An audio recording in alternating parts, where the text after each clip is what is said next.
Fevralın 5-i Bakı Ağır Cinayətlər Məhkəməsində hakim Səbinə Məmmədzadənin sədrliyi ilə Şüvəlanda dostunun atasını öldürməyə cəhd edən Zahid Bayramovun cinayət işi üzrə məhkəmə prosesi keçirilib. Məhkəmə prosesində zərər çəkən İnqilab Bayramov təqsirləndirilən Zahid Bayramovun qonşusu olduğunu bildirib. Mən Mir Mövsüm ağanın ziyarətgahının yanında qurbanlıq qoyun satışı işindəyəm. Səhər Zahid gəldi ki, niyə tək işləyirsən, gələrdim köməyə. Dedi, get dincələmi, mən buradayam.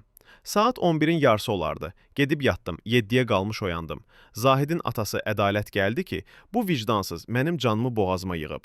Onun sözlərinə görə anası araya girməsəydi, əlimdən xəta çıxacardı. Dedi, sən Allah, üstündə gözün olsun, onda bıçaq var. Ədalət Zahidin gəldiyini görən kimi dedi ki, ay vicdansız, gəlibsən ki, İnqilab əminə sığınasan? Zahid dedi, əmi, sən qarışma, bu iti öldürəcəm.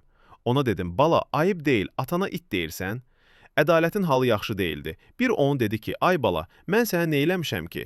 Zahid dedi ki, əmi, qarışma, bu it ölməlidir. Qolundakı bıçağı çıxarıb ədalətin üstünə. Cumanda mən də əlimdəki çubuğu onun qabağına tutdum ki, atasına dəyməsin. Elə bu zaman Zahid əlindəki bıçağı sinəmə sapladı. Halım qarışdı. Vəziyyətim pisləşəndən sonra bildim ki, mənə 7 bıçaq zərbəsi vurub. O halımda ədalətə dedim ki, yabanı ver, bunun qabağını tutum. Elə bu vaxt bir qadın çığırdı ki, polis gəldi. Bunu eşidən kimi qaçıb aradan çıxdı. Atası ilə kəsdiyim duz çörəyə görə şikayətçi deyiləm.